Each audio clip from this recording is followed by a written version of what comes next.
আসসালামু আলাইকুম। আমি তানজিদ হাসান শুভ। প্রিয় এইচএসসি ২৭ এবং ২৮ ব্যাচের শিক্ষার্থীরা, এইচএসসি ২৬ থেকে তোমাদের যেই শিক্ষাগুলো নিতে হবে সেই টপিকের উপরেই মূলত আজকের ভিডিওটা। দেখো, ২০২৫ সাল পর্যন্ত এমন একটা সিস্টেম দাঁড়াই গেছিল যে তোমার আইসিটিটা একটা নির্দিষ্ট টপিক বা একটা নির্দিষ্ট অধ্যায়গুলো পড়লেই তোমার হয়ে যেত। দেখো এখানে কি হইতো, চ্যাপ্টার 1 থেকে একটা কোশ্চেন আসতো, চ্যাপ্টার 2 থেকে একটা কোশ্চেন আসতো, চ্যাপ্টার থ্রি তো দুইটা পার্ট থেকে দুইটা কোশ্চেন আসতো, চ্যাপ্টার 4 থেকে একটা, চ্যাপ্টার 5 থেকে দুইটা এবং চ্যাপ্টার 6 থেকে হচ্ছে একটা। এই টোটাল 8 সেট কোশ্চেন আসতো, সেইখান থেকে তোমার হচ্ছে 5টা অ্যান্সার করা লাগতো। তো যারা হচ্ছে সায়েন্সের স্টুডেন্ট তারা কি করতো, তারা এইভাবে ভাগ করে নিত। তারা হচ্ছে চ্যাপ্টার 3 থেকে দুইটা অ্যান্সার করবে, চ্যাপ্টার 5 থেকে দুইটা অ্যান্সার করবে এবং চ্যাপ্টার 4 থেকে একটা অ্যান্সার করবে। এই তাদের 5টা অ্যান্সার করলেই হয়ে যেত এবং বিগত বছরগুলোতে আসা বোর্ডের এমসিকিউ সলভ করে যেত। তাইলেই তারা তোমার হচ্ছে আইসিটিতে একটা হেলদি মার্কস পাওয়া যেত, 90+ মার্কস পেয়ে যেত। কিন্তু এখন আর সেই সুযোগটা নাই। 2026 সালের যেই তোমার হচ্ছে যেই প্যাটার্নে আইসিটি কোশ্চেনটা হয়েছে, এখন আর এইভাবে চিন্তা করলে, যারা এইভাবে চিন্তা করবে তারা সবাই ধরা খাবে।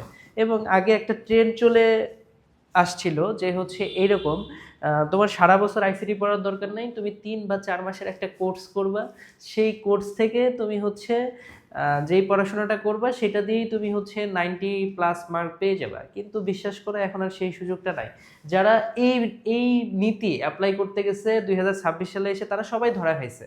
দেখো, যারা এই যে এইরকম করে চিন্তা করছিল এবং তোমার হচ্ছে চ্যাপ্টার 5 থেকে দুইটা কোশ্চেন আসবেই এবং সেই দুইটা কোশ্চেনই সে অ্যান্সার করবে।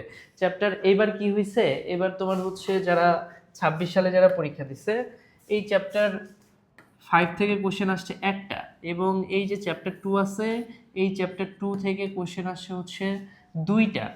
এবং চ্যাপ্টার 5 থেকে যেই কোশ্চেনটা আসছে, 80% স্টুডেন্ট, বাংলাদেশের 80% স্টুডেন্ট ওই কোশ্চেনটাতে হাতে দিতে পারে নাই। দেখো ভাই, তোমার হচ্ছে যারা চিন্তা করতেছো যে হচ্ছে 3 মাস বা 4 মাসের কোর্স করবা, এই যে সি প্রোগ্রামিং যে চ্যাপ্টারটা আছে না, চ্যাপ্টার 5, তোমাকে বেসিক পড়াইয়া তারপরে কন্ডিশনাল স্টেটমেন্ট পড়ানোর পরে লুপে যখন যাব, for loop, while loop, do while loop, তারপরে আবার কন্টিনিউ, ব্রেক স্টেটমেন্ট, এরপরে আবার হচ্ছে তোমার আরও কিছু প্রোগ্রাম আছে যেমন হচ্ছে ফ্যাক্টোরিয়াল ভ্যালু, লসাগু গসাগু, প্রাইম নাম্বার, এইগুলা পড়ানোর পরে তোমাকে যখন আবার হচ্ছে অ্যারে পড়াইতে হবে, তারপরে হচ্ছে ইউজার ডিফাইন্ড ফাংশন পড়াইতে হবে। বিশ্বাস করো, শুধুমাত্র এই একটা চ্যাপ্টার পড়তে তোমার মিনিমাম 2 মাস সময় লাগবে। আর সেখানে তুমি পুরো আইসিটি বই 3 মাসে 4 মাসে শেষ করতে চাচ্ছ, এটা সম্ভবই না। এবং যারা এই 27-28 সালে এসে এরকম চিন্তা করবে তারা সবাই ধরা খাবা। তোমার কোশ্চেন প্যাটার্ন চেঞ্জ হয়েছে এবং তোমার আইসিটি নিয়ে তোমার যে আগে যে একটা গদ বাঁধার নিয়ম ছিল, এই চ্যাপ্টারগুলো পড়লেই আমি পার পাওয়া যাব, ওই সিস্টেমটা ব্রেক হয়ে গেছে। তোমাকে এখন আবার নতুনভাবে চিন্তা করতে হবে। এবং এই যে 28 ব্যাচ, তোমাদের তো মানে এখনো শুরুই হয় নাই। তোমরা যখন শুরু করবে তোমাকে এইভাবেই শুরু করতে হবে। কিন্তু এই যে 27 ব্যাচ, যারা অলরেডি ওই প্যাটার্নে পড়তেছো, তারা যদি এখনো তোমার চেঞ্জ না করো, ওই সিস্টেমটা থেকে তুমি যদি বের না হও, তুমি আইসিটিতে ধরা খাবা বিশাল। মানে তুমি যারা ধরেই রাখতেছো যে আইসিটি এমন একটা সাবজেক্ট যেখানে খুব সহজে A+ পাওয়া যায়, আইসিটির A+ যারা ধরে রাখতেছো তাদের সবার আইসিটি থেকে A+ ছুটে যাবে।